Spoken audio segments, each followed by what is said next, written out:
Ultimately والدین کے ذہن میں یہی ہوتا ہے کہ جو ان کی ایک اولاد ہے وہ اچھی تربیت کے ساتھ اس دنیا میں آئے اور ایک مفید زندگی گزارے. بالکل ایسے. تو یہ ایک انفرادی مسئلہ نہیں ہے صرف والدین کا، یہ بنی نوع انسان کی بقا کا مسئلہ ہے.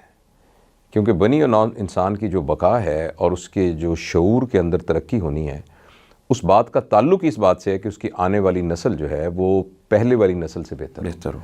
اور یہ بات صرف انسانوں کے لیے مختص ہے. دنیا میں جتنی اور مخلوقات ہیں وہ جو 20,000 سال پہلے تھیں وہی اب ہیں. جو بکریاں، جو گھوڑے، جو مرغیاں جو آج سے 5,000 سال پہلے تھے وہ ویسے کے ویسے ہیں. ان کے شعور نے کسی قسم کی کوئی ترقی نہیں کی. یعنی اگر آپ ایک لفظ استعمال کریں نا تو جانوروں کی جاتی نے کوئی ڈیولپمنٹ نہیں کی، وہ جیسے تھے ویسے کے ویسے. بالکل. لیکن آج سے 20,000 سال پہلے کا انسان، 20,000 سال تو بہت پرانی بات ہو گئی. آج سے 10 سال پہلے کا انسان اور آج کے انسان کے اندر انڈرسٹینڈنگ میں کتنا فرق ہے، شعور میں کتنا فرق ہے، اور جو اس نے ایجادات کی ہیں ان میں کتنا فرق ہے، اور معاشرے کے اندر جو تبدیلیاں لے کے آئے اس میں کتنا فرق ہے. یہ اس بات پر ہی اس کی بنیاد ہے کہ ہماری آنے والی نسل کیسی ہوگی. اور اگر ہماری آنے والی نسل تربیت یافتہ ہوگی تو وہ بدلتے ہوئے تقاضوں کے مطابق کنڈکٹ کر سکے گی اپنے آپ کو.